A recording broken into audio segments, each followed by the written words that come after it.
Chapter 3. Finding Langston. At home, I check the cabinet for something, anything, to eat and find some crackers. Daddy brings home our dinner after work, throws some things together in a pot he heats on our hot plate, and we eat quiet while our spoons bang the tin plates. Daddy's so tired, he goes right to bed after.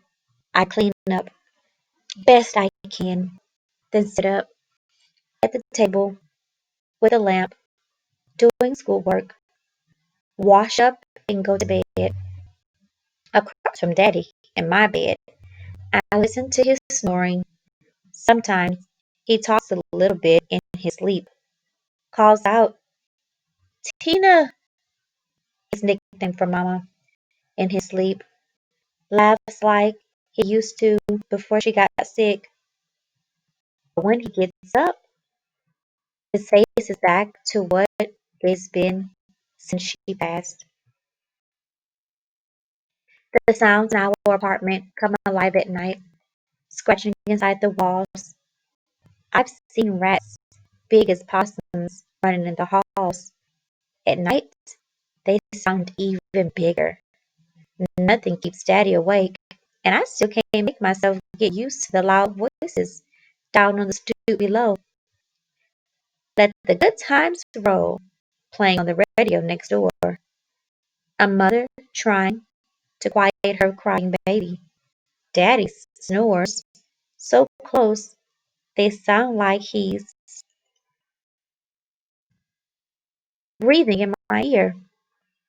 The brakes of the L train screeching as it comes to the station. I used to fall asleep to the sound of crickets and owls. Sometimes they were so loud I'd cover my head with my pillow. Mama and Daddy stayed awake after I was in bed, whispering, laughing softly. Sometimes I could even hear kissing and other things too. I thought I knew what loud was until I came to Chicago.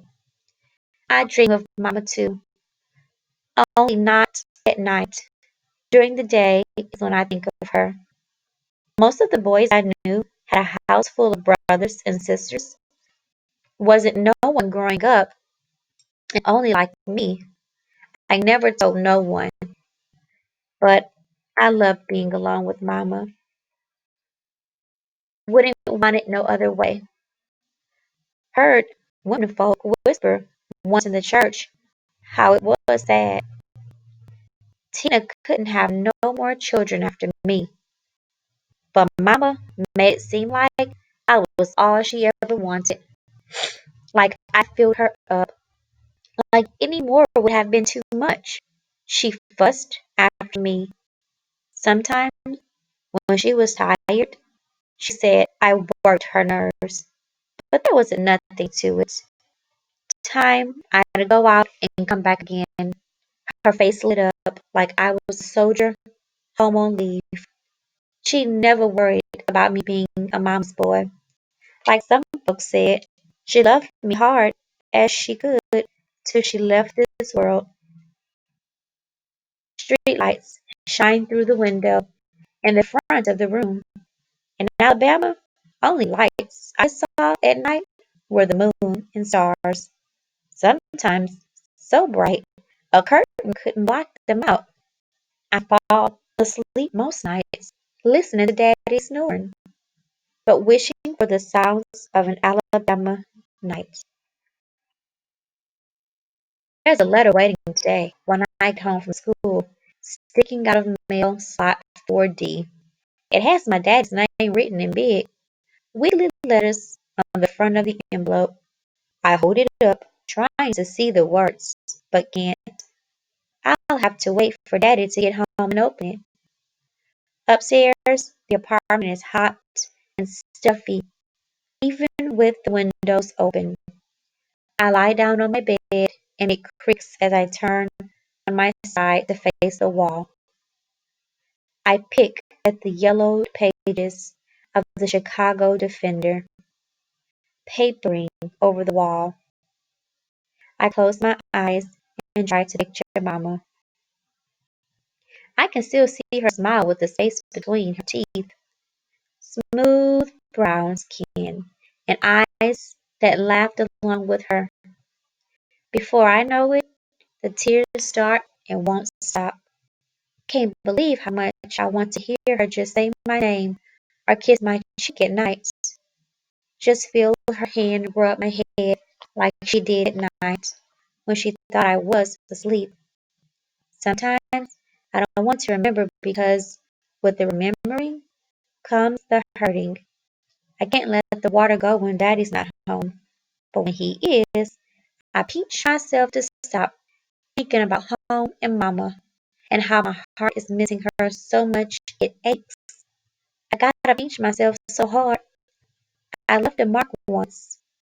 Only thing worse than crying in front of Daddy is hearing Daddy fuss when I do.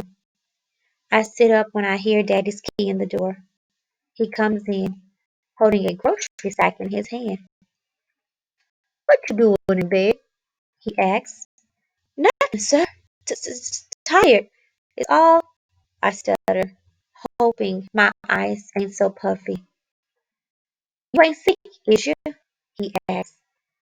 I can tell if he's worried or mad. "No, sir, I ain't sick." He moves to me, and his rough hand reaches out. I jump back, but he's just reaching to touch my forehead. "Ain't no fever," he says, and sets down the groceries on the table.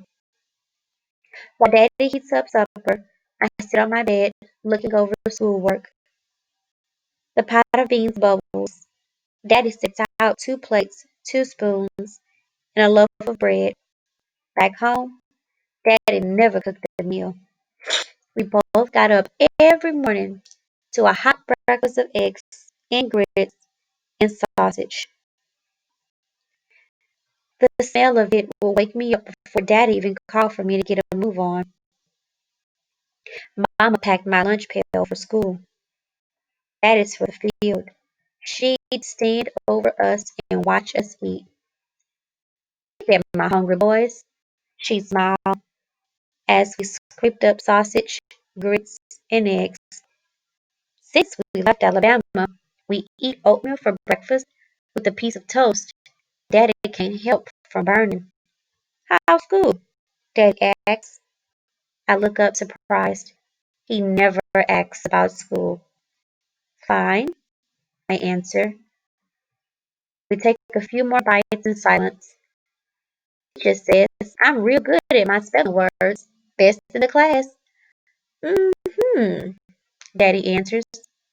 I can tell he's done talking. I clear our plates, put them in the sink. I turn on the faucet to sputtering cold water. "No hot water," I say to Daddy. "Leave him be for now," he says. "I'll get him in the morning." I go to the table, turn on the lamp, and start my schoolwork. I see the letter sitting on top of my books. "Daddy, I forgot this came today," I say, handing him the letter. He takes his time looking at the writing, turns it over in his hands. "Who's it from?" I ask, wishing he'd hurry up and open it. He turns and goes to sit on the bed, still not opening the letter. "Daddy?" I ask. I go to the bed. "I'll look at it in the morning," he says. "Too tired to read right now." "Want me to read it to you?" He stands in. His voice is low and mad. "You think I can't read?" "No, Daddy. It's just if you are tired, is all," I said. "I'll read it in the morning. Now go get to your schoolwork." He leaves the letter on the bed, grabs his towel from the hook by the bed, and heads down to the hall to the bathroom.